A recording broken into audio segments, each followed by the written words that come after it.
You're listening to Chicagoland's finest podcast, featuring the Gorehound. Well, because I'm bringing us in.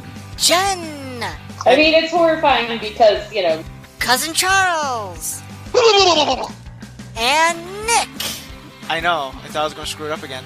It's time for the all-new Culture Cast, starting now. I'm Nick. I'm the Kiwi. And this is the all-new Culture Cast. And we're back again today with a very, very special episode in which the Kiwi and I are going to be talking about 90 Day Fiance. The Happily Ever After edition. Yeah, the Happily Ever After. What season is that in? Is it the third season that just finished up? I think it's the third season. This is a reality TV show on TLC, the Learning Channel, which is no longer a learning channel, far from it. I don't think they go by that anymore. Which is probably good for them. Mm-hmm. The 90 Day Fiance franchise spans it seems like it's 27 shows now. Yeah, they have 90 Day Fiance, the original one. Then they have the spin-off before the 90 days. And then they have the Happily Ever After. And then there's another...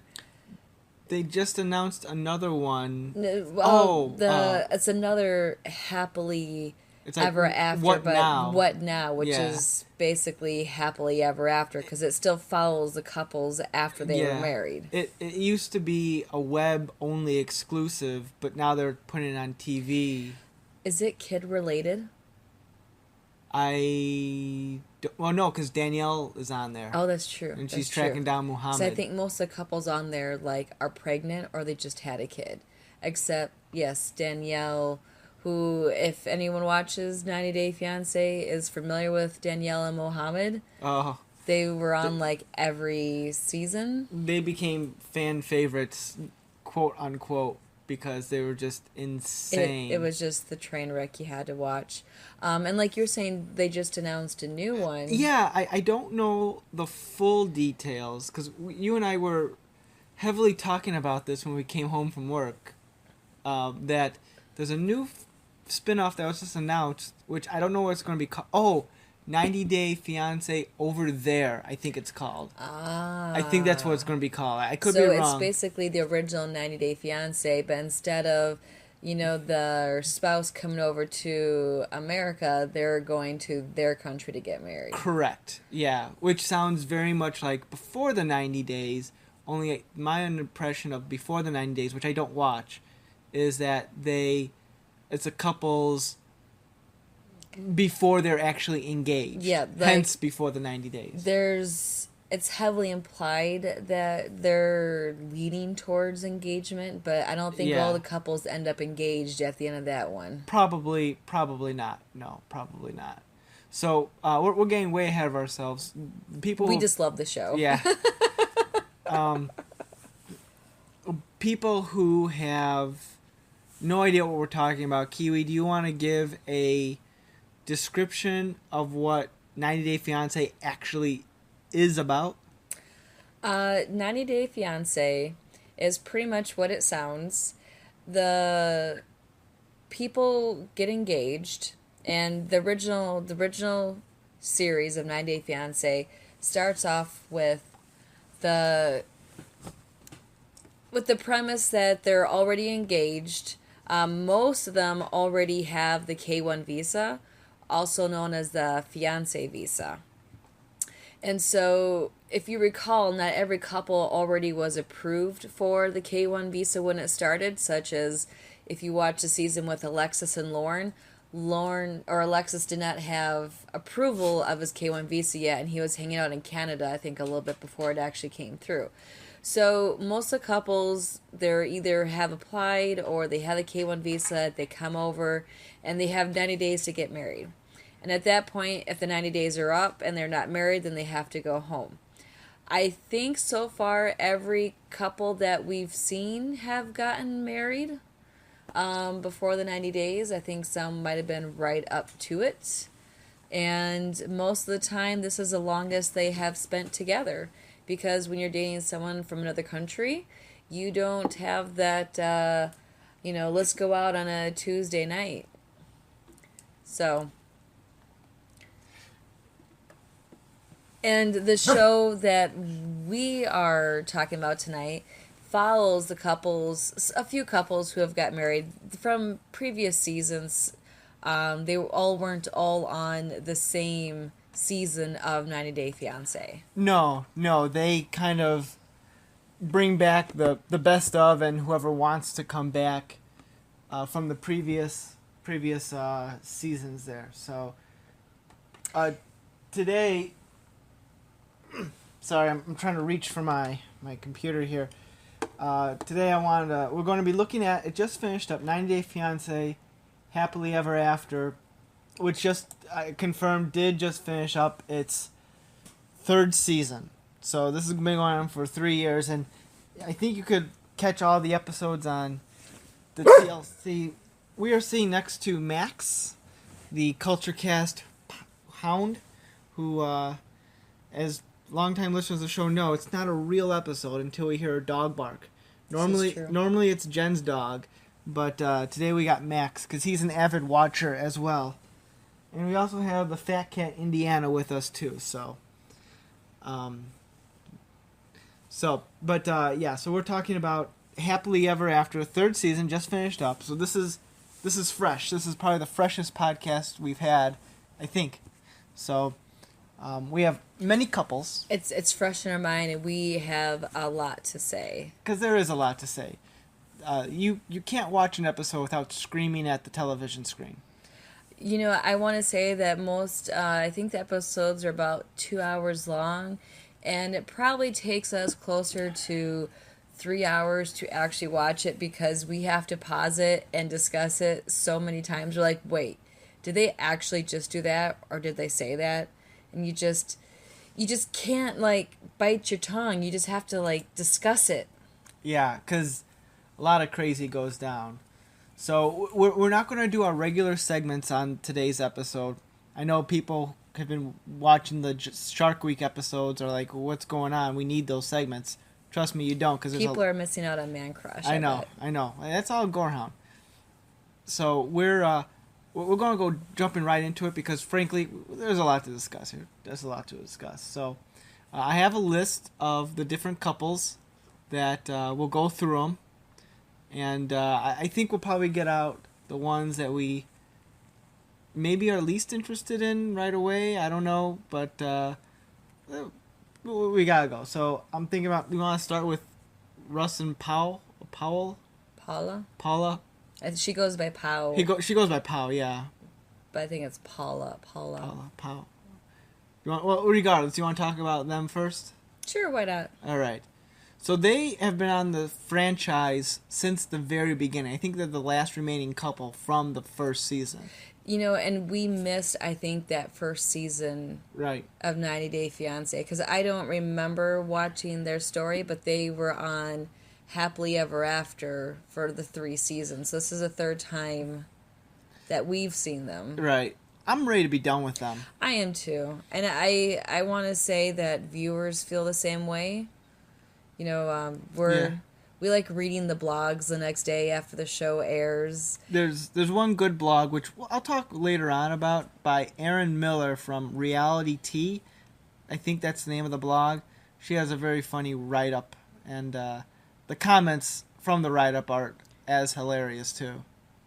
I feel like she's the same way. The word that probably gets thrown around a lot is overacting. Yeah.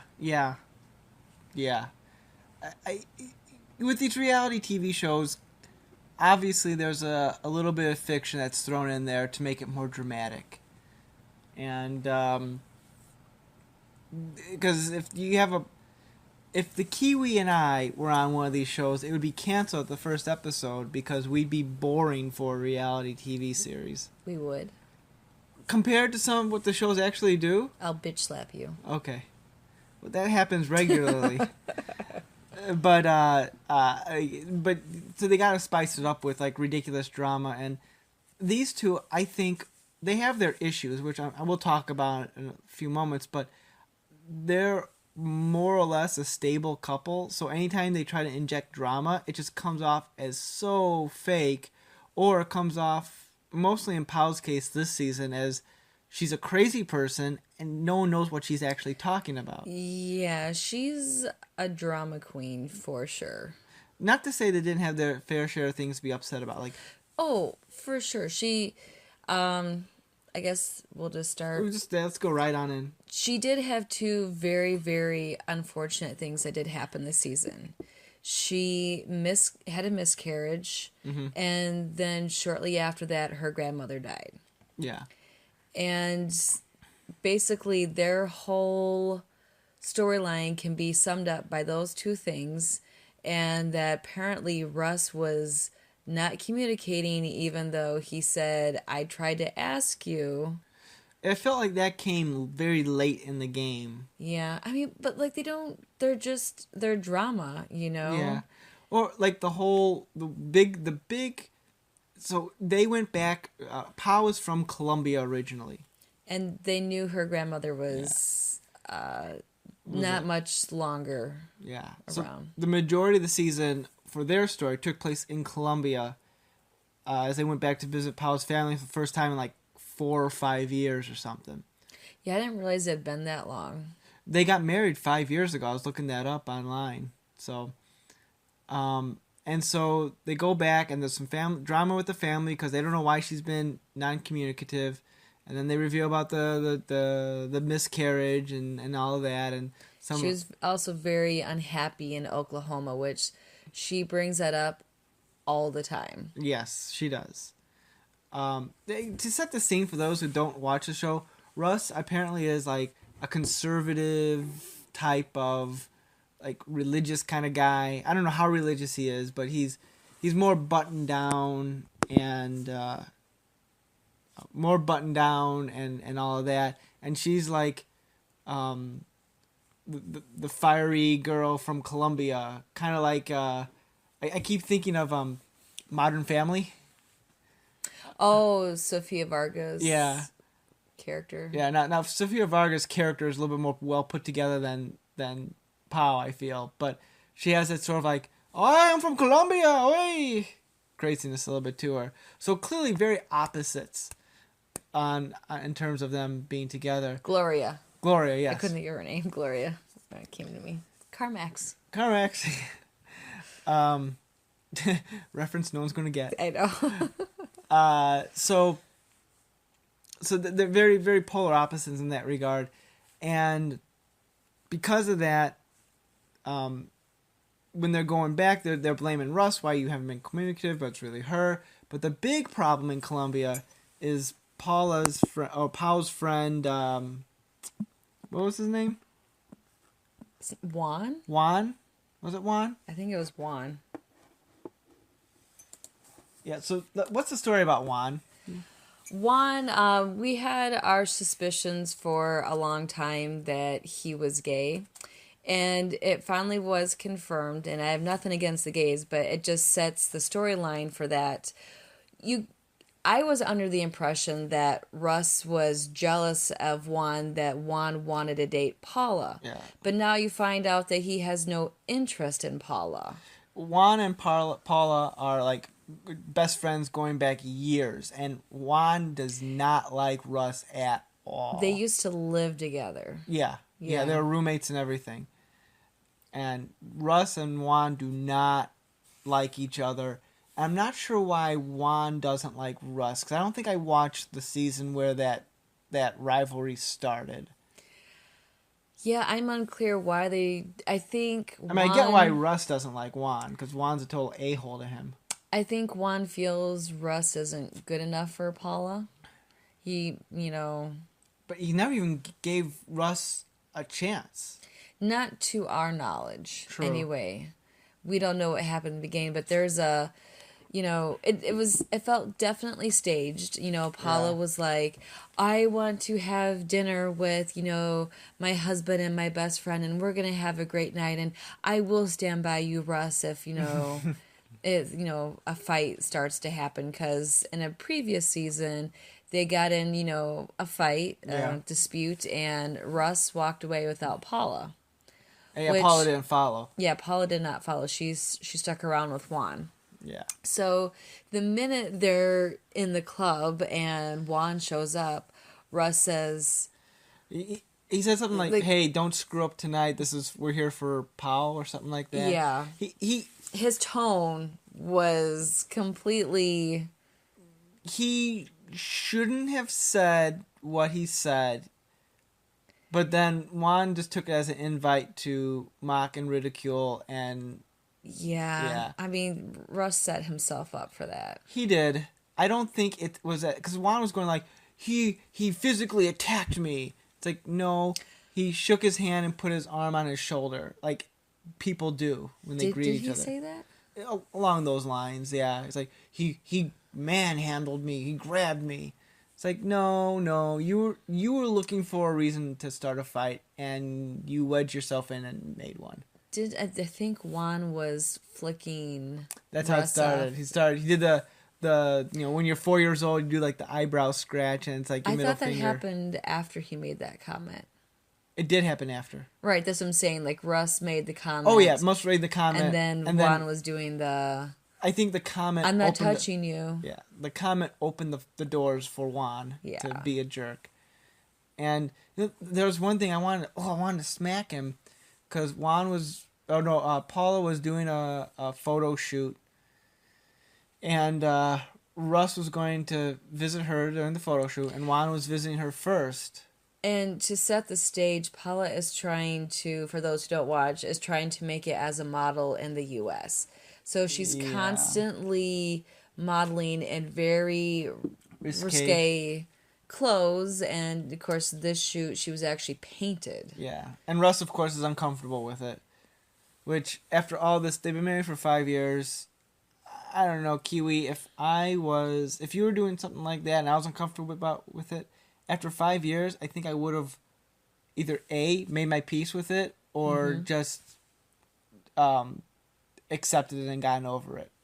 Agreed. I think it's more for drama's sake with that. I mean, if you recall, like, I think it was in the first episode this season of when Paula, visited her friend, and she's like, just to be clear, I'm paying for this car. She did make that comment. Like, it was very strange. Yeah, like, congrats, you're making money. You don't need your husband's money to buy a car. It was very... Which is weird, because in the last half of the season, all of a sudden Russ has, like, a ton of work, so they could afford to live there. He's like, I'm sacrificing so I can work so many hours so we can...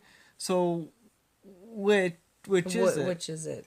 So, yeah, there's some discontinuities. Okay, sorry. Continue on about her photo shoot. Oh, so Juan went to visit her first, and then when he's coming out, Russ is coming in with Pau's parents, and of course Pau's parents love Juan because, best friends and all that. They go way back. And he's hugging them, and when he's hugging them, he's giving like this shit-eating grin to Russ. Yeah. And then like the little interview scene, he's like, "Oh, I gotta keep up appearances for the parents, ha ha ha ha." I'm like, if they only knew how much of a catty little snot you were. Oh, it just Juan infuriates me. He does me too. Pao just likes people to fight over her. That is exactly it, because after, of course, they get in the fight at the restaurant, and Pao and Russ walk out on the street. Juan follows shortly thereafter, and they run into each other again. Yeah, and like they just happen to run into each other. They just happen to run into each other.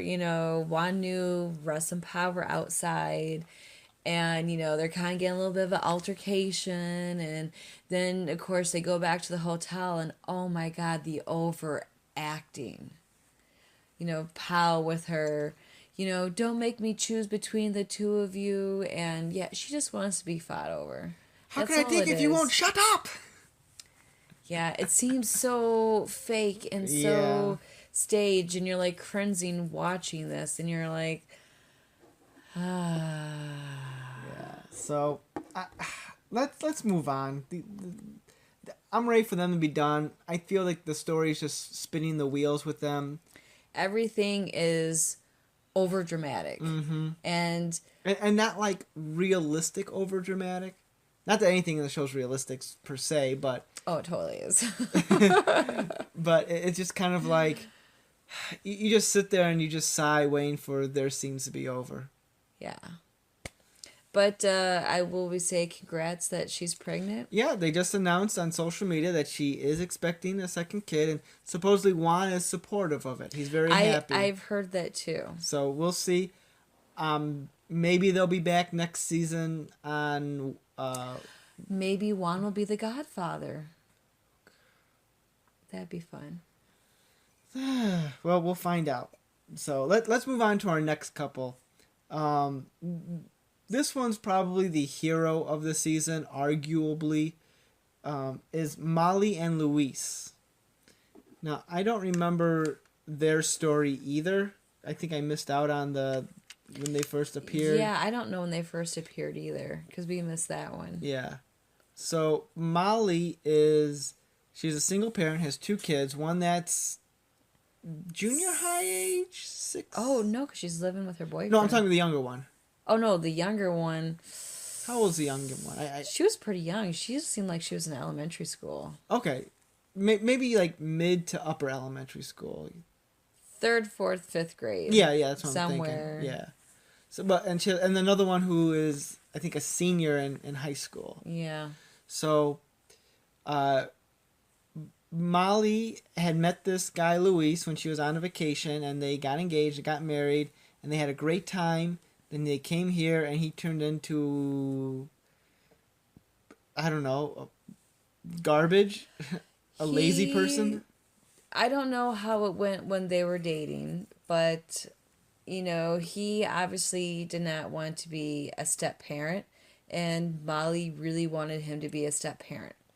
And their season in the 90 Day Fiance, they actually got married very early on, and they didn't tell anyone that they got married because he had walked out at one point and then he came back. Right. So that fight had already happened before this season started. That must have been on the previous, when they were on the first go around. Yeah, and so he did not want anything to do with her 2 daughters, and can I interject? From one of the clips I saw, is like he tried to interact with them, but he was asking like horribly inappropriate questions. Oh, like the older daughter had a boyfriend, and he was asking her about their sex life, and the older daughter was just like horrified that he was asking those questions. Yeah, I mean, he wouldn't make a good step parent. So how so? Yeah, I mean, so Molly was choosing Luis over her kids, and so her oldest daughter was like, screw it, and went to go move in with her boyfriend. Yeah. Which, okay, I'm fuzzy on those details. Yeah, I am too. Because when Molly went to go find her daughter and go to the boyfriend's house, it looked like a fairly nice big house. So unless the boyfriend is loaded with cash, I'm guessing she moved in with the boyfriend and the boyfriend's parents. That's my guess. Yeah, I think they said that too. Did they? I yes. might have missed that then. Like her boyfriend's family, I think is what they said. Okay. So Molly travels for work, and which is also interesting because we think she has multiple DUIs. Yeah, if you Google her on Google. Good job, babe.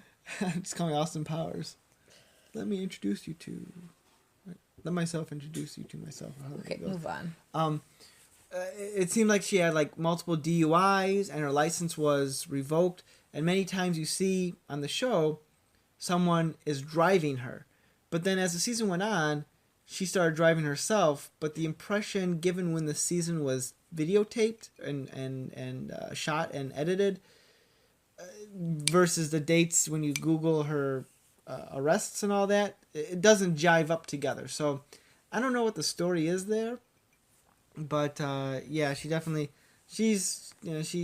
a fair share of legal issues herself. So while Molly was away on one of her business trips, right, she asked Louise to watch her youngest, and he's like, "No, I'm not doing it."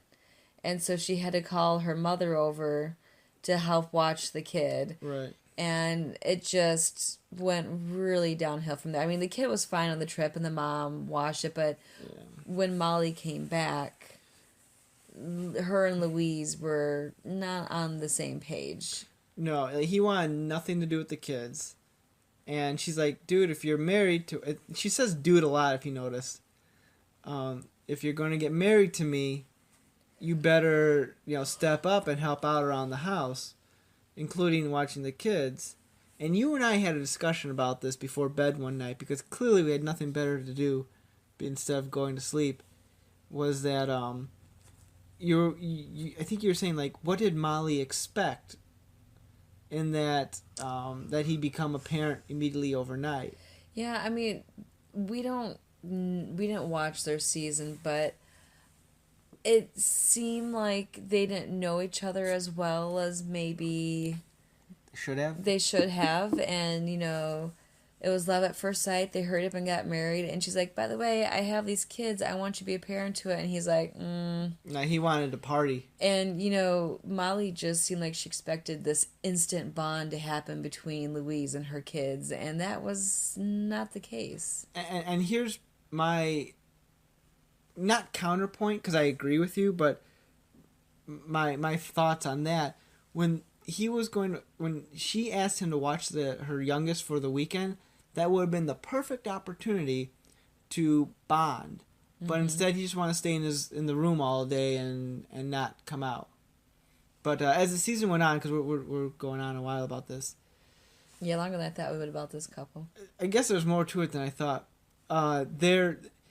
He eventually, after they started things going sour, he locked himself in his room. He was listening to music all day, and Molly was breaking into the room, slapping phones out of his hand, and smacking him. And eventually, she kicked him out, and he agreed to leave.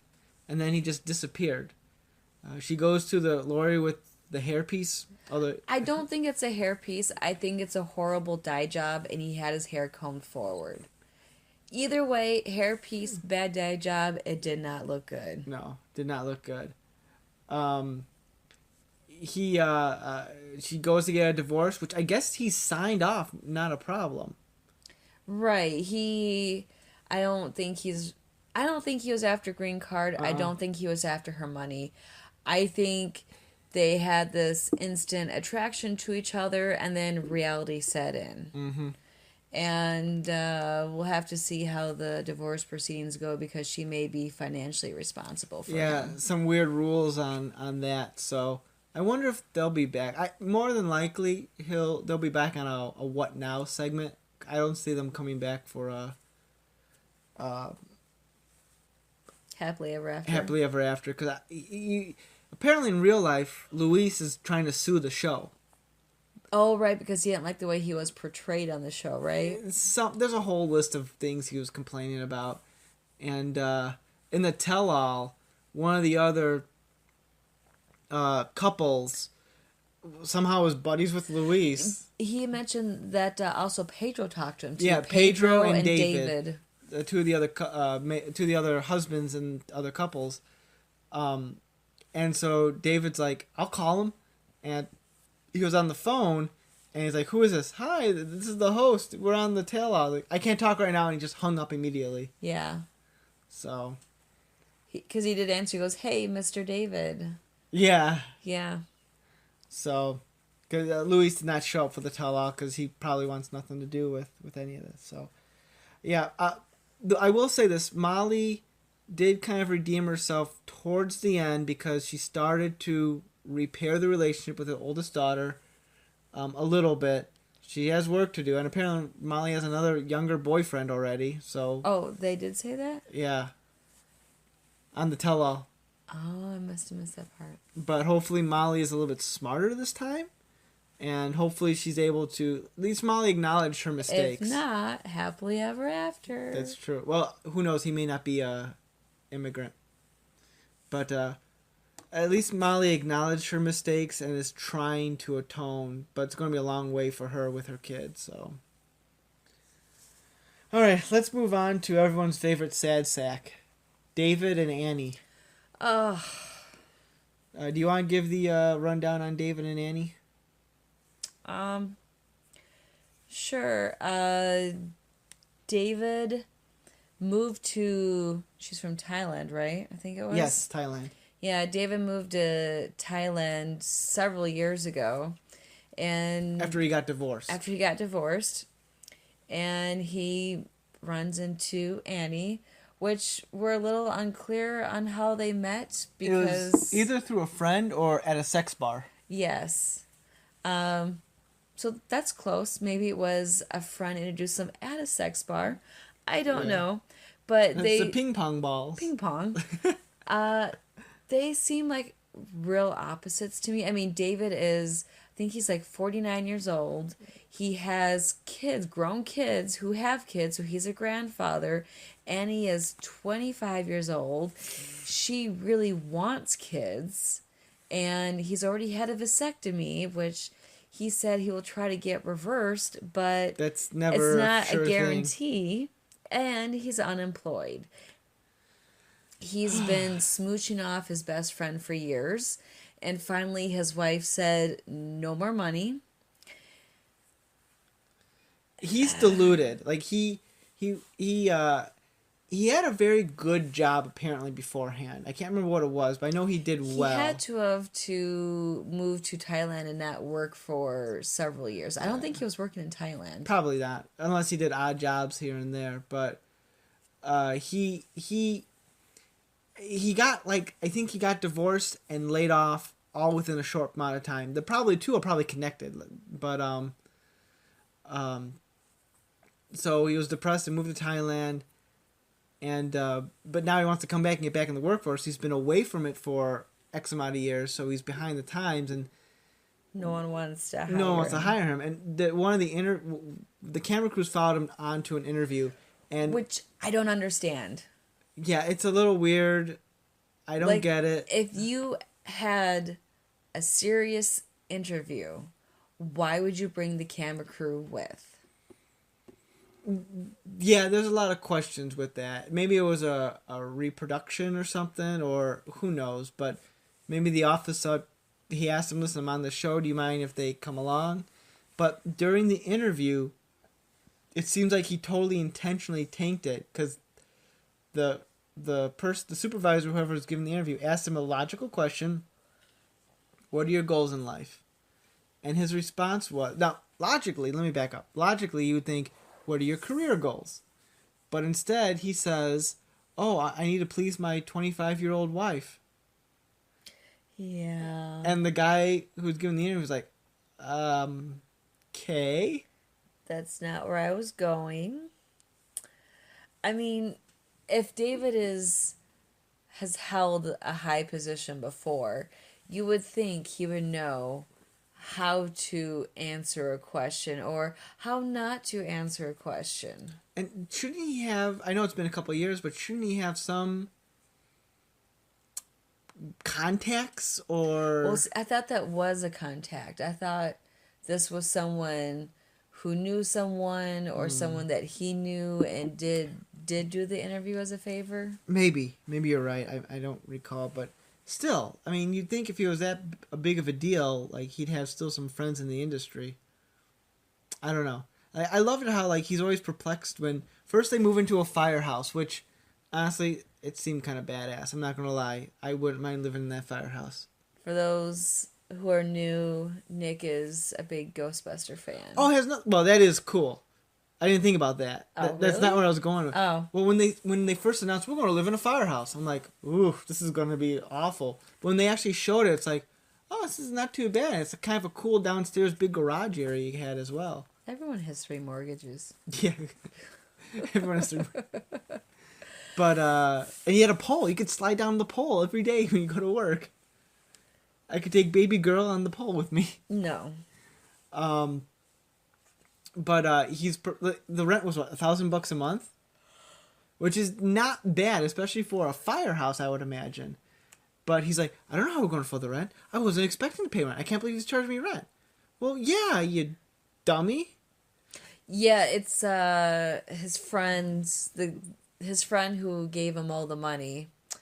He's the one who owns it, and so he was doing him a favor by $1,000, which, you know, you can't really rent one bedrooms in our area for less than 1,000. I think it's over 1,000. My apartment when I lived in DeKalb was like $675 a month, and that was like a little tiny 2-bedroom I thought it was apartment. $775. No, six. Okay. It was $675, and that was for like a 2-bedroom apartment, which only was plenty of space for me. Mm-hmm. But like for a few $100s more and get a firehouse, that's like $1,000 a month for that is not bad at all. That's also DeKalb, though. Like, if you're, in the Chicago suburbs, you are not going to find... That's what I'm saying, in DeKalb. Yeah. In DeKalb. So, I mean, it's, the firehouse was a good deal. He refuses to get work that's anything beneath him. Like, I'm not going to flip burgers. I have a master's degree. Like, he owes Annie's family a dowry, which I didn't know dowry still existed. But apparently in some countries they do. Yeah. And... What's it, like $1,500 he owes him? I thought it was 15,000. Oh, 15,000? Yeah. Like, equivalent to like 15,000 American dollars. I forget how much it was yeah, I think you're in their currency. But he owes about 15,000, which they apparently brought up a few times, like, when are you going to pay us for the dowry? And Annie doesn't think anything's weird about this. It's the culture. Yeah. I mean, that's very common in the Thailand, the Thai culture, is that they have first someone that comes over to America, they get married and all that, and then once the green card comes through, they bring the whole family over, which it's fine, whatever, but it's a huge thing. So Annie, another thing is the daughter of David. I don't know what her name is. I don't remember. Oh, I don't remember. It wasn't Megan or something, was it? I don't think so.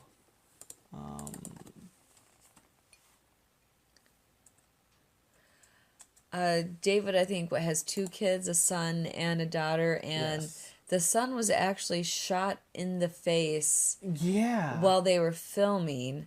So you met the son before the accident, and then you met him afterwards, and his cheek, like it seems like he's gonna be fine. He's gonna recover. Yeah. I think was it an accident that happens? He was at his friend's place, and they were playing with a gun, and I guess the kid didn't know the gun was loaded or something, and his friend shot him.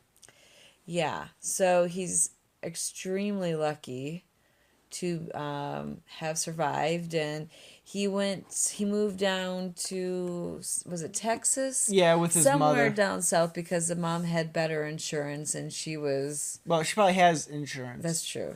I'm not sure David has insurance. So the son was going to live there with the mom and recover. Ashley is the daughter's name. Ashley, I remember it was a common name. And Ashley is white trash, in my opinion. Yeah. She has 2 kids. She breeds like a rabbit, to quote Annie. She had 3 kids. Or 3 kids? I don't know. She has a lot of kids. Annie says that she breeds like a rabbit, which is hilarious that they brought that back up at the tell-all. And Ashley has a lot of understandable anger at her father, and she's taken it out on Ashley. Oh, she's taken out on Annie. Yeah, I agree. Although it does seem like they're slowly getting along as time goes by. I think Ashley is realizing Dad's a screw up. Maybe I shouldn't take it out on Ashley. I mean, on Annie. Annie wasn't the one, because Annie and David met over in Thailand. Right. David didn't move to Thailand for Annie. Correct. They just happened to meet. The daughter can't hold that against Annie. Right.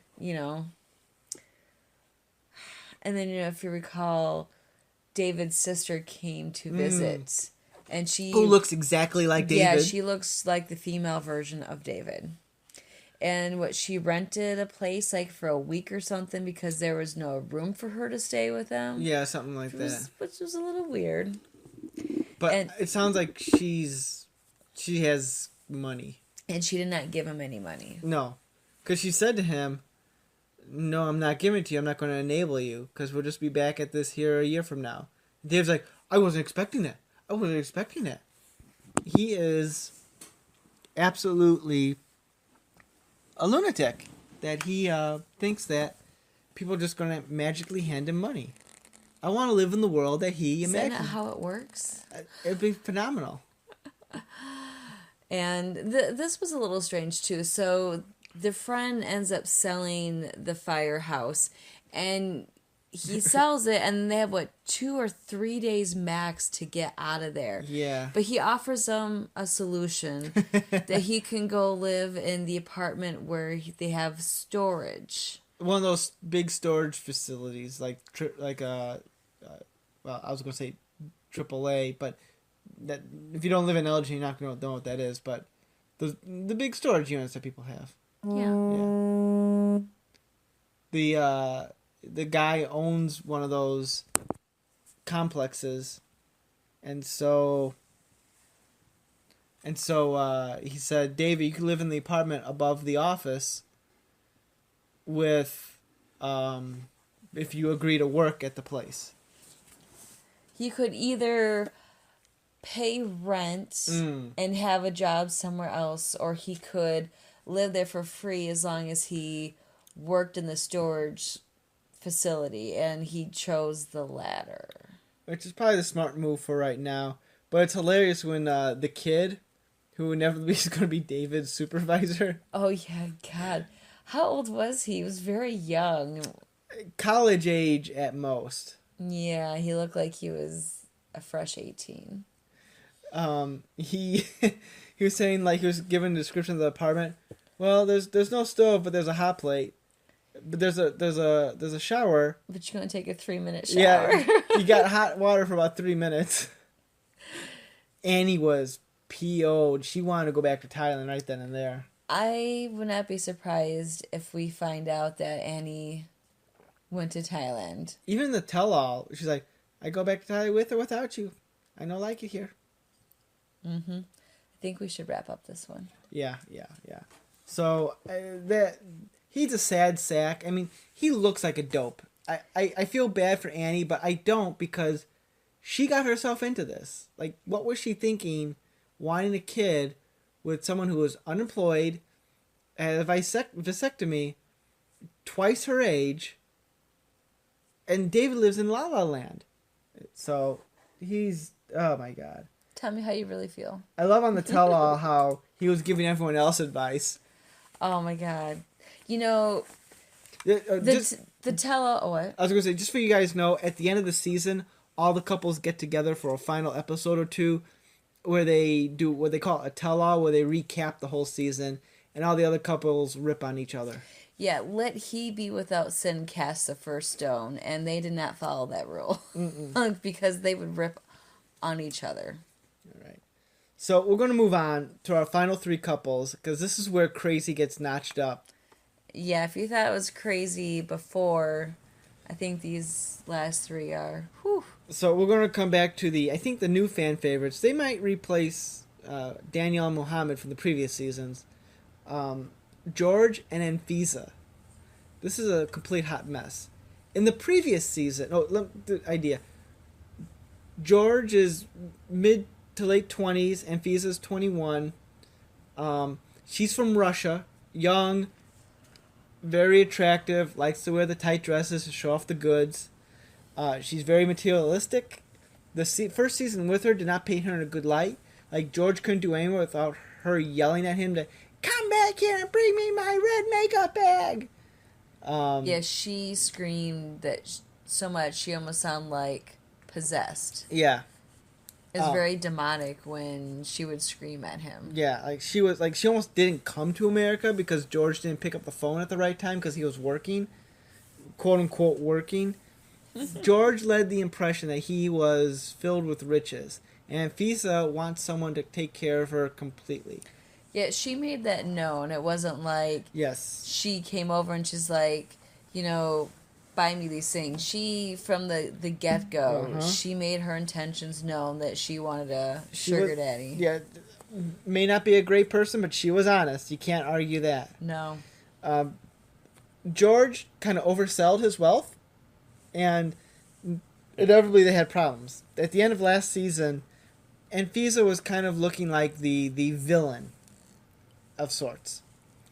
I think they've been on 2 seasons, one on the regular 90 Day and one on Happily Ever After. Mm-hmm. And now this is their second season on Happily Ever After.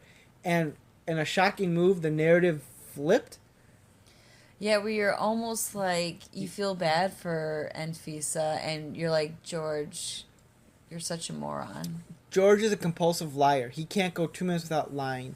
He's been caught in several lies, and he still doesn't want to admit. Blatant lies. Like, at the beginning of the season, George and... Oh, yes, sorry. No.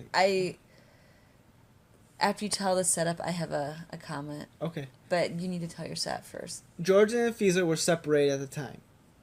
And George and his sister decided to investigate divorce lawyers. So George just took a meeting with a divorce lawyer just to get some ideas. It didn't go anywhere because then he and Anfisa started talking to rebuild their relationship. And then in an interview, they're asking George about, oh, you haven't seen your sister in a while. It's like, no, when's the last time you saw her? When you went to the divorce lawyer? And Anfisa was like, divorce lawyer? And George, like a deer in the headlights, said, I don't know what they're talking about. I didn't see no divorce lawyer. Despite the fact that they caught that on tape. They have footage of it. Yeah, she even told George, I'm going to find out, they're going to show it, so tell me the truth now. And finally, after she had to coax it out of him, he said, yeah. And she's like, I get it, we weren't together, but you should have told me that you did that. Now, here's my thought. Okay. Everyone on the show was in a couple status, except George and Anfisa. When they left off, it was that they weren't together. So George calls Anfisa after he visits the lawyer and says, hey, I think we should get together, for dinner. And so Anfisa agrees. Why would you agree to be on the show if you didn't want to get back together? Like, do you see what I'm saying? Like, it starts off with him visiting a divorce lawyer. So where would his story be if he actually got divorced? And I do feel like he was headed towards divorce, because he seemed pretty angry in that divorce lawyer's office. Right. The only thing I could think of is maybe the producers didn't even know where it was going, and they figured, we signed them, let's see where it goes. Even if it ends in divorce, like Mohammed and Danielle did, maybe they'll still have interactions when it leads up to that. I suppose. I think all they wanted was drama, and trust me, with those two crazy people, they got it. I mean, they even visit a therapist, and I will say, like, Anfisa is, like, crying in the therapist's office. George is totally unfazed. He's like, I don't know. Like, he does, like, they just left the therapist, like, what'd you think of it? It was fine. I don't know. Like, and it goes to the interview, like, I don't know. I kind of phased out during most of it. Like, oh my God. This girl is pouring her heart out, and you're not even listening to her? Like, this is why she went from being the villain last season to actually, like, feel bad for her. Although I will say, every time you feel like, you know what, I'm on her side, she'll say or do something. It's like, nope, you're just as bad. You're just as bad. What about her job controversy? There's some controversy whether or not she's a webcam girl.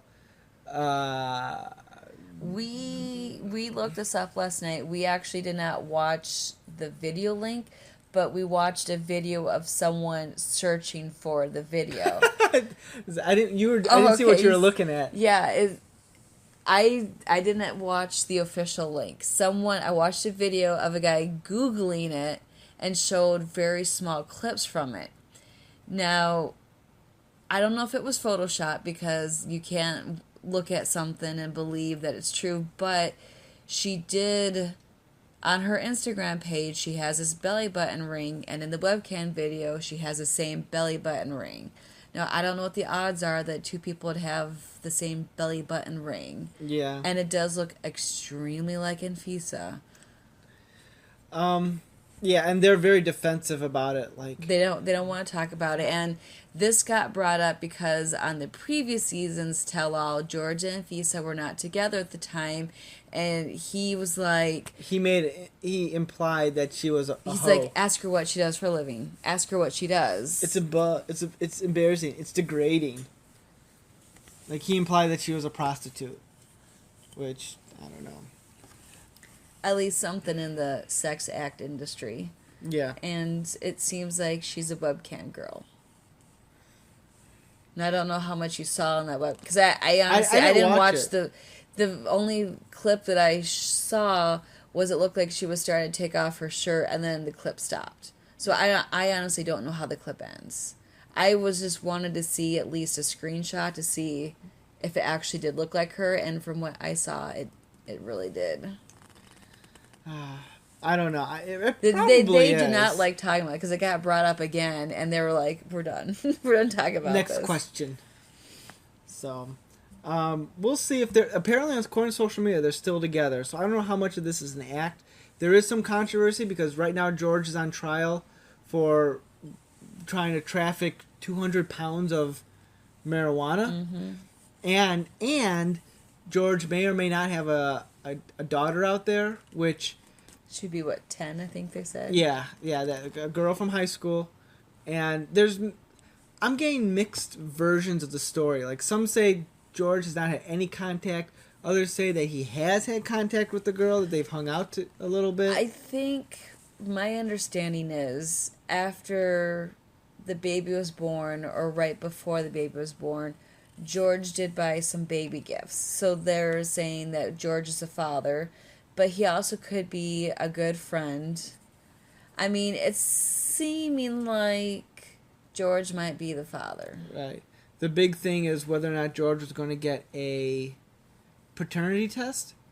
Which he says, I'll get one, but he has yet to get He's one. like, I just haven't gotten around to it yet. I don't know. If I had a woman that said, Nick, you're the father of our kid, and I was pretty sure I wasn't the father, I know paternity tests are expensive, but I would at least try to get it just to get to the bottom of it. You can go on Maury and do it for free. There we go. We can also get television exposure that way. I'll practice my chair throwing. Or is that more? That's more Springer. Do they have fights on Maury? I don't know. It's been so long since I've watched an episode. So Get up and throw the chair, you are not the father, yeah, and slam it down. I don't know. Because they did call George's ex, and she screamed on the phone. And if you were that angry and worked up, to me, it didn't seem like she was acting. It seemed like she was honestly angry. Hey, I've told you for years to go get a paternity test. And there's still some holes, I feel, in that. If she said, I don't want money, you should be there. Does she? Maybe they caught her at a bad time, obviously, but there's something weird going on there, that we as an audience don't know things about. If she wanted nothing to do with George, but she was harassing Anfisa online multiple times, and George's like, I'll take the paternity test. Why didn't you get it done earlier? Something's weird going on there. I don't know what it is. Yeah. And wasn't Anfisa abandoned by her father? Mm-hmm. So, she originally said if the kid is his, she was going to leave him. And it wasn't because I think he had a kid. It was the fact that he was aware of the kid and abandoned her. But then on the tell-all, she revised that, saying, if he has to take care of a kid, it means he can't really take care of me, so I'm leaving him. I thought she said she would still stay with him, but she... Oh, no, she said if he has a kid, he's out. Because then Russ and Pau, who act like they're better than everyone's like, well, that's true love. So, I have a feeling we'll see them again next season. God, I hope so. So, we'll see. I'll be the tiebreaker, which one that you're rooting for. Yeah, right? So, let's move on to the next big ball of crazy. And this is a big ball. If we were going on crazy, we probably should have saved this for last, but we have a special affection for the final couple we'll talk about. But we're going to talk about Nicole and Asin next. Now, Nicole is, 24? I think when the show finished, she was 24. Okay. And Asin, I think, is 25 or 26. Mm-hmm. Asin's from Morocco. he and Nicole have been talking for, I don't know, 3-4 years, it seems like. Because they were on the original 90 Day Fiance. For 2 seasons in a row. For 2 seasons. She got engaged on that show the first time, I think. But she was the one over in Morocco. Okay. Now, they're still not married. And if any of these couples are using the other for money, it's definitely this one. So, Azin has not been working the entire time they've been communicating. Nicole's sending him God knows how much money back, and in her she mentioned she has a kid and has no support from the kid's father. Oh. The story I had read, who knows, it's on the internet, who knows if it's true.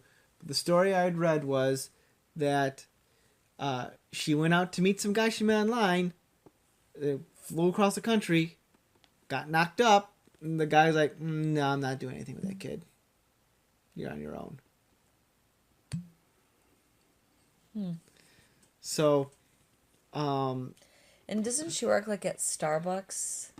Well, she works at a coffee house. We don't know what coffee house it is, but it's Okay. probably Starbucks. For some reason, I thought, like we read online, that it was Starbucks. Yeah, but on the show, they remove all reference. Right. So, she doesn't have a lot of money to her name.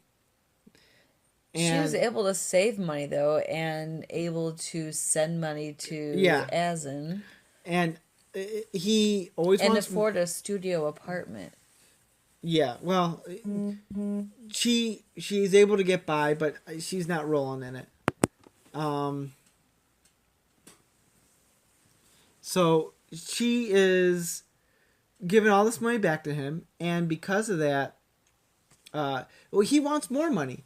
Anytime, remember when she was going to visit him in Morocco for a reason, which we'll talk about in a moment, and as she's getting on the plane, he was complaining that she didn't give him as much money as she did in the past couple times because she was a little bit low on cash for getting ready for moving over there. Asin's K1, he has yet to come to America. Asin's K1 visa was denied. Which she paid for the paperwork, which wasn't like $1,000. It was pricey. And we're still not sure why it's denied. He claims it's because an ex-girlfriend is causing problems for him, although there's something shady. So Nicole found a loophole that says if she goes to Morocco, gets married there, is there for about a year, she could apply for a spousal visa for him to come back to the U.S. I think they were going to apply for it right away, but with the intention of it could probably take a year. Maybe that might be the case. I thought it was a year before they could, but regardless, here's the thing about Nicole. She is incredibly naive. She refuses to listen to anyone who might have legitimate concerns about this relationship. When people ask, how much money are you sending back? She shuts them down saying, it's none of your business. She does not want to face reality that this Azin guy is using her. No, because it's a really weird coincidence, but while she was filming one of her interviews on the show, she gets a phone call from a friend and says, you need to listen to these audio recordings, and it's of Azin saying, like, I want to kiss your face, I miss you, to these women who are not Nicole. Not Nicole. And so she freaks out, she calls him, and which any normal person would do. He first says he was... That's not me. Did he say that? No, that's not me. And she's like, it is. I know your voice. And then that's when he said, oh, I was just drunk and my friends put me up to it. Supposedly it was just random women. He was drunk texting random women or calling. Drunk calling, yeah. Drunk calling random women. So at this point, it was 2 weeks before I think she was supposed to leave from Morocco. And she doesn't tell anyone. Because she didn't tell her mom. Her mom found out, I think, while she was over there. I thought her mom found out before she left. I thought the mom found out after she left. I don't Could be wrong. It was right around that time. It's tough to keep track of all this stuff. She got her wedding dress that she made her mom pay for. Which does not look good on her, and it's horribly inappropriate for Morocco, a very conservative nation. Well, I mean, it didn't look horrible on her. It was strapless, which for a conservative country, then yeah, I mean, it goes against her standards, but I don't think she looked that bad in it. Maybe it was just the way before it was properly fitted, but she did not look. Maybe I'm just being judgmental. I don't know. But when I saw you in the wedding dress, few can compare, because you were so great. Aw. So either the mom found out right before or after she left. She did confront Asin about it when she got over there. And he did fess up and he said, yeah, I actually knew the women. And that he had been talking to several women at the same time he was trying to court Nicole. But then, not now. That's all done. So it's just Nicole. She's the one.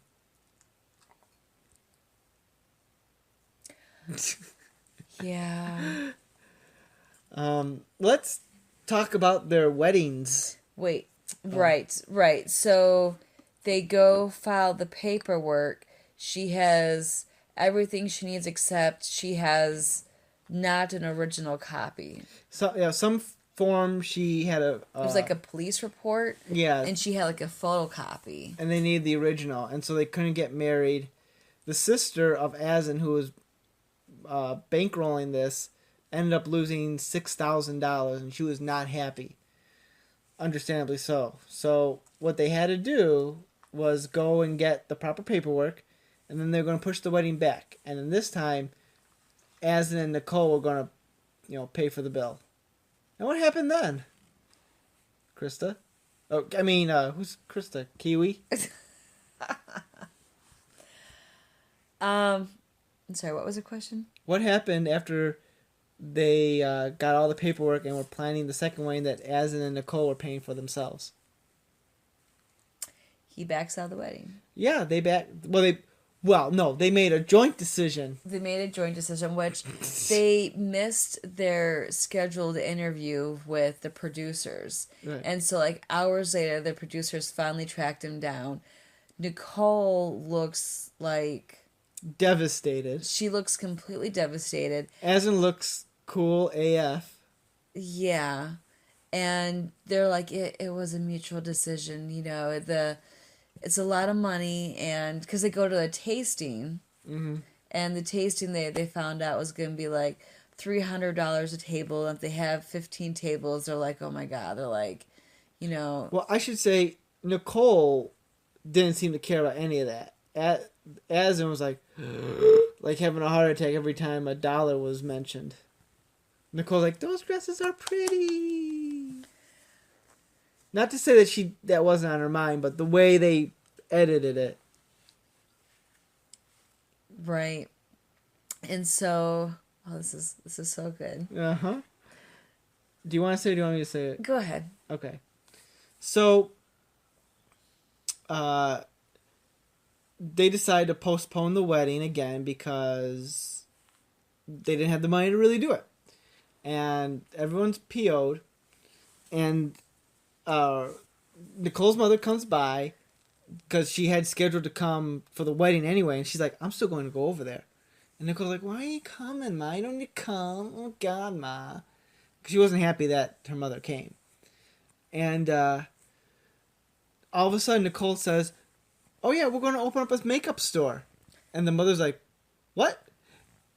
And it was revealed that Nicole gave $6,000 to Asin. Asin put in $500 for this store that... Which, how did he save that $500? It's probably from Nicole. Or one of his other gals. That could be true. Which no one was allowed to see, and no pictures were there. Although Nicole swears there are pictures. Mm-hmm. That mysteriously got deleted. Yeah, I don't know how they got deleted. And swears to her mom, no, I saw the photos. which still, photos, and you're going to be in a business partner with this. Funny, and we didn't realize this until earlier today when I read something online. Remember how I said the $6,000 that the sister had lost on the wedding? And then for this store, Nicole had to put in $6,000? I got a hunch that the sister was said, all right, fine, you're canceling 2 weddings, you got to pay me back for the first one because I'm not dealing with this again. And I think Az is like, okay, and came up with this store scam to pay back the sister. Because at the end of the episode, it had like text that said it's been, Nicole had to come back to the U.S. because her visa over in Morocco expired. And that they plan on marrying sometime when the time is right. And that as of this recording, or as of the taping, or no, as of the episode airing, the store has yet to actually open up. And they even asked, I don't know how it, it works in other countries when you want to go elope, but, in the U.S. it's pretty easy to go elope. Mm-hmm. And Asin said, yeah, we could get legally married, and she could stay, but He's like, that's not the way we need to do it. We can't do it like that. And they point blank asked him, do you want to marry Nicole ever? And he's like, I don't know. Yeah, and he kind of like had the, I don't want to say shady, but like, like he looked away, like he looked very guilty. Yes, guilty. That's a good way of putting it. And yeah, he obviously has no intentions of marrying Nicole. Which I'm sure Nicole watched last night. I don't see why she wouldn't. Or anyone in Nicole's family is watching and probably DVR'd it too.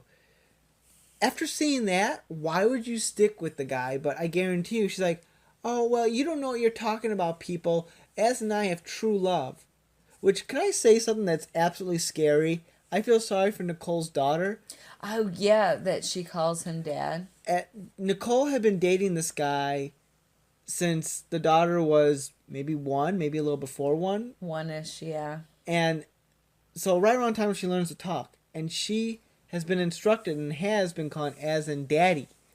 Even though they're not married. He doesn't seem weirded out by it. He doesn't. It actually seems he genuinely likes hanging out with the daughter. He does hold her a lot.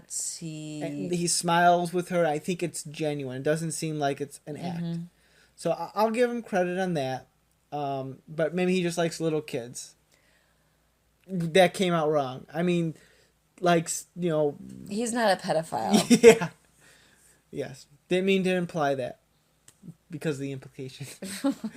I didn't mean to imply that. So, but when this relationship detonates, which I guarantee you it will. I mean, Nicole even said, you're going to stop talking to me when she goes back to the States. And I bet they have. I bet that Asin no longer contacts Nicole. And I'm sorry, but do you also remember when she called him? The name she had plugged in for him on the phone said... My World? My World. She changed it to something else later on, but... He probably had different phone numbers. Oh, I didn't think of it like that. Mm-hmm. So, we'll see if they're back. I don't know. Apparently she's been posting on social media lately pictures of them. Not that they're together, but just pictures. So, we'll find out. So let's get, we're running long here, so let's get to our final couple, the creme de la creme. The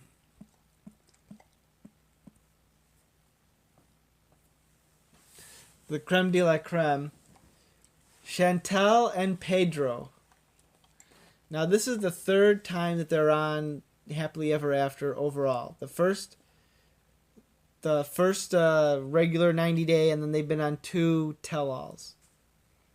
Which we watched them on 90 Day Fiance. I think you watched it more than I did.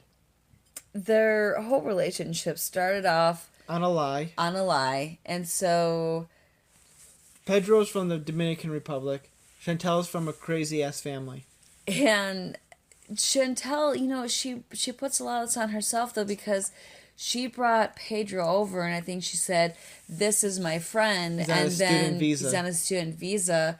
And then a week before the 90 days was up, she's like, "By the way, he's not really a student. He's my fiance, and we have to get married on Thursday. Otherwise, he's going home." And her family was obviously upset. And because of that poor introduction, they've been suspicious of Pedro ever since. The second season, they went over to the Dominican Republic to do a second wedding with Pedro's family, and that was a disaster because Pedro's family allegedly, I don't remember seeing fully this season, had treated Chantel's family like stupid Americans by serving them chicken feet and other things, which the Pedro's family claims, nope, they weren't doing anything. They're being respectful. Chantel's family also didn't want to get out of the van because they were afraid of like wild dogs or something. I think they're using it as an excuse because they were rude to them earlier, and they're like, well, we're going to be rude to them right back. And then they started making like stereotypical Dominican Republic comments. So needless to say, there is bad blood between the families and the respective partners. Which brings us to this season, where Chantel just wants my family to get along with Pedro. Pedro, understandably, wants nothing to do with the family Chantel. And, he calls it the family Chantel constantly. Not Chantel's family. No, I think it's a language barrier thing. I'm sure it is, but it's just the family Chantel. Yes, which the Kiwi got me a wonderful gift that has the family Chantel written on it. Yeah. And on the back has the quote from the season with Chantel's mother, who is cuckoo bananas, and I think kind of racist, because one time she said, they just think we're stupid Americans. Well, things about to get a whole lot more stupider up in here. Or how'd that go? Yeah. So they think Pedro's trying to harvest the American dollar, whatever that means. And that, now Pedro does send a lot of money back home, which is weird. It's a little too much. It's not as much as what I thought it was, but what did they say? It was like $300? But he's also sending them back laptops, and he wants them that huge TV. Which the TV cost a couple $100 to buy, but then it was going to cost like over $1,000 to ship. Yeah. And so that's kind of weird, but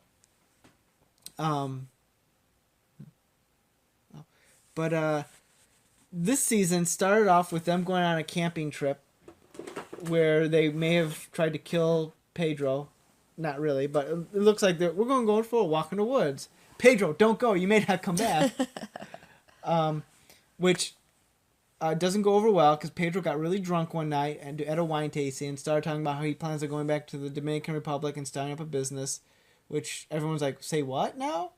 And it came off as bad, and I don't think Pedro even knows what he's talking about. So his family Chantel's family starts thinking that he's going to leave Chantel with trying to take money from her or something, even though he has a job. He works at a warehouse or something somewhere. Yeah. And so they're suspicious and they want to investigate him because they think his mother's part of a marriage ring conspiracy. They're insane people. And then what happened when the sister came by? Not Chantel. Nicole. Nicole's a different Nicole, but different Nicole. Pedro's sister comes by. Which Pedro bought her plane ticket. Before talking with Chantel about it. And Chantel was upset because Pedro never bought a plane ticket for her to visit the Dominican. And Pedro will defend his sister and family to the nth degree, kind of while throwing his wife under the bus in some ways. And Chantel does the same thing. Chantel has said that she will stand up for Pedro. Not every time, but she will stand for Pedro. She says that's true. She never gets the same respect from Pedro, that he never puts her first. He always puts his family first. And she's right about that. That is true. She will defend Pedro from her family's more crazy conspiracies. But yeah. So what happened at the big dinner that they tried to bring? Things are about to get a little bit more stupider. I realize that is really bad grammar, but that is quoted from Chantel's mother. And they invite Nicole and Pedro and Chantel over for dinner. They start doing chicken wings as kind of like a wink to the chicken feet, except this time theirs was edible. And earlier in the day, Nicole apparently was giving Chantel a bit of a hard time. Like, after Chantel walked out the door, Nicole was like, finally, or something Supposedly. It's interesting. We never got footage from that. They might not have been filming. True, but it's just kind of interesting on that one there. Because, like, Nicole seemed genuinely, like, shocked, like... I don't know. I think she's a good actress. That might be. That's probably closer to the truth. So at dinner, Chantel tells us to her family earlier in the day. Because Chantel airs all of her dirty laundry to her family. Which is not helping, she's trying to get her family to like Pedro. She's not helping herself by complaining to her family about Pedro. Yeah. So when they go to dinner, Chantel's mom brings up you were, saying finally when she had walked out the door and, was clapping her hands. And then, they start bickering back and forth. And Pedro, wants to switch seats or something, so he can sit next to his sister. Just, and she's this, so he can be between Chantel and his sister, so they're, it's a little buffer. Mm-hmm. And... the mom's like, no, you're not going to tell him to switch seats. You're going to stay right there. And then, did someone say something to Pedro? Pedro stood up. Well, he said, no, to the mother. Like, you don't tell me what to do. And then River, Chantel's shithead little brother, is like, he tried, in an attempt to defend his mom, called him the N-word, which no one talks about that, because the show's trying to villainize Pedro, and I'm kind of on Pedro's side. And understandably, Pedro stands up, says, "What'd you say?" And River stands up, smacks a lamp towards Pedro's face. Probably one of those plastic chandelier lamps you get at IKEA. Yeah, a cheapo lamp. And that set Pedro off, and he came around the table and started fighting River, and a huge brawl breaks out to the point that the camera people had to intervene. It's bad when the producers actually... There was 3 people, I think, who had to jump in and try to... Everyone was full on fighting each other. River was bitten in the face. He also, I think, decked Nicole. He might have decked Nicole. Chantel's mother ripped out Nicole's weave. Oh my god. And the funny thing, after you watch the episode, it was kind of a 2-parter. You see Chantel's mother waving around this weave, and you don't know whose hair it is. You don't know if it's her hair. You don't know if it's Nicole's hair or Chantel's. And Chantel's over in the corner, why? It's like, you brought this on yourself. And then Pedro karate kicks the food off the table. I love it. When the fight begins, Chantel's father's just continuing eating his chicken. And he's like, when he doesn't do anything until he knocks the food off the table. And he's like, why'd you do that? I was going to eat that.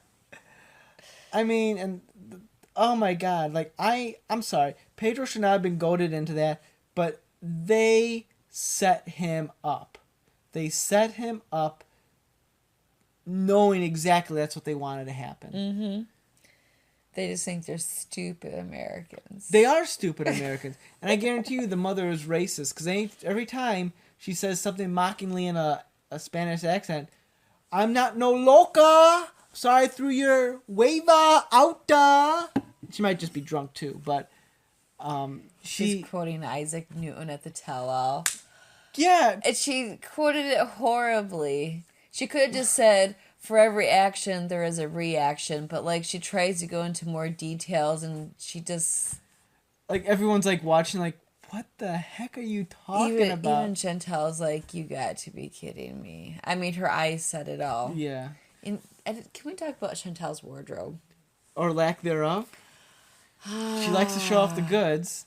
Yeah, and it's not even like it's a little bit like every time she's on TV and she's wearing something, like, I just have to stare because... I tried to Google her the other day to find more information, and I came across what I think is her Instagram page, and yeah, she likes the sexy pictures. I'm sure she does. And can we talk about her lockjaw? Yes! Her jaw is like she talks out of her mouth. Hello, I am Chantel, and I talk like this. And her jaw does like, I don't... You know, it's like almost... emotion. I can kind of compare it to Drew Barrymore, because she kind of does a little bit of the same thing. I've never noticed that. I'll have to feel look like, at that. I feel like Drew Barrymore kind of talks out of the side of her mouth a little bit. I think Chantel locks her jaw a little bit more. But, yeah, that's what I could compare it to. So, their marriage may not survive. We don't know. The Family Chantel, a cray-cray. Maybe TLC should give them their own spin-off. Just call it the Family Chantel. They really should. I mean, I don't know how much of them is acting versus them just being like that. There's a theory online that the Family Chantel all came from Central Casting. Because they're like, no one's like this, but it probably is. So who knows? But they're insane. Who knows if they'll be back next season?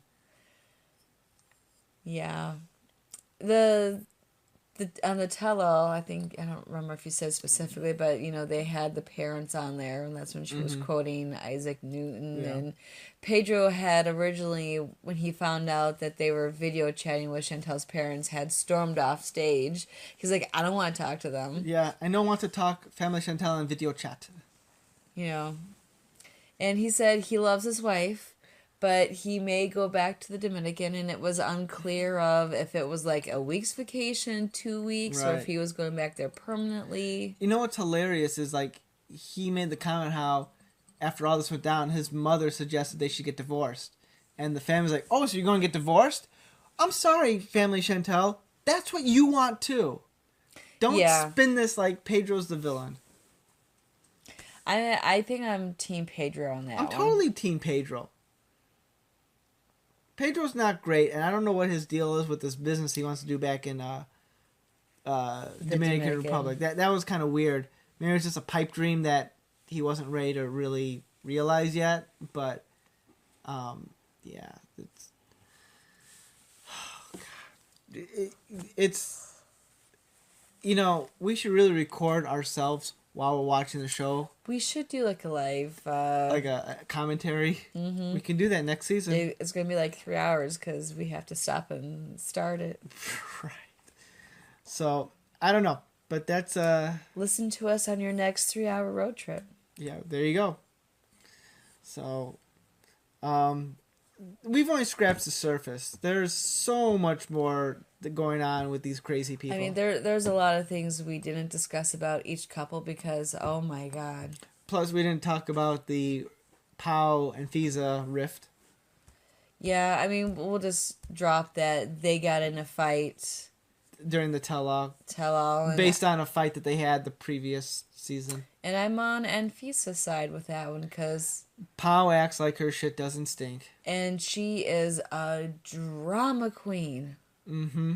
She was a drama queen on the show, you know, filming her series part with Russ, and when the tell-all was on, she overacts, she's dramatic, and it's like, it's hard to take her serious when, you know, yes, the miscarriage and the death of her grandmother were very very horrible things that happened, and, you know, it's hard to feel bad for her or know when to feel bad because she's dramatic with everything, so you don't know what actually is bad, and right. she just has to be the center of attention. She sucks. I hope she doesn't come back, but I know they will bring her back. Now that they have a baby, that's going to be all new drama they could bring. And as you've pointed, I can't remember if you said this earlier, but this season there wasn't really a couple you were rooting for? No, not really. Arguably Molly. Arguably, because she only because you wanted it to fail, though. Oh, yeah. She kicked his ass to the curb, and she started to repair the relationship with her daughter. I mean, like, last season, Alexis and Lauren, I think everyone was kind of cheering them on, which, you know, they had their issues, which, you know, that's another episode, but, Right. you know, you were rooting for them. You wanted their marriage to work and to last, and the thing with Muhammad and Danielle, you were just seeing that for pure entertainment value.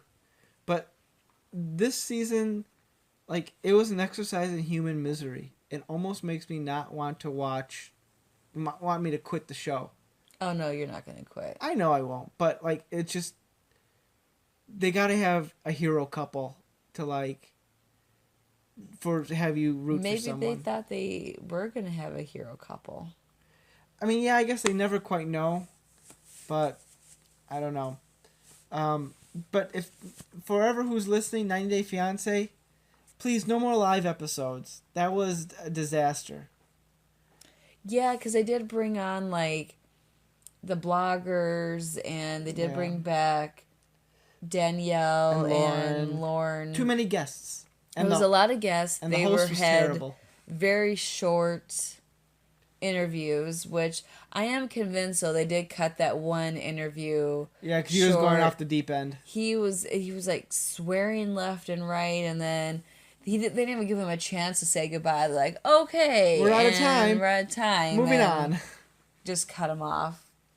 Yeah, and I gotta say I'm disappointed in Erin Miller, who writes that blog I like to read, because she was a guest on the show, and she suspiciously didn't recap the live episode. Which, trust me, there's a lot you can do to recap that. I'm guessing she probably wasn't allowed to, because then she probably wouldn't be asked back. But whatever. So I don't know. That we've covered quite a bit. This is going to be a super long episode. But do you have any final thoughts on 9 Day Fiance Happily Ever After? Just that anyone who wants a really trashy show to watch, this is your show. And you can watch all the spin-offs, which, oh man, I mean, it's, once you start watching, you can't stop. Which is why I just stick to the Happily Ever After one. I know. I'm trying not to watch the other spin-offs, so. I think you're recording them. Yeah, I can delete them. Yeah. Priorities. I have no other final thoughts. Yeah, we've just talked about this whole past season. It is a hot mess, so I think we'll wrap it up here, huh? I'm Nick. I'm the Kiwi. And this has been the All New Culture Cast. Thanks for listening, and we'll be back next week with a brand new episode.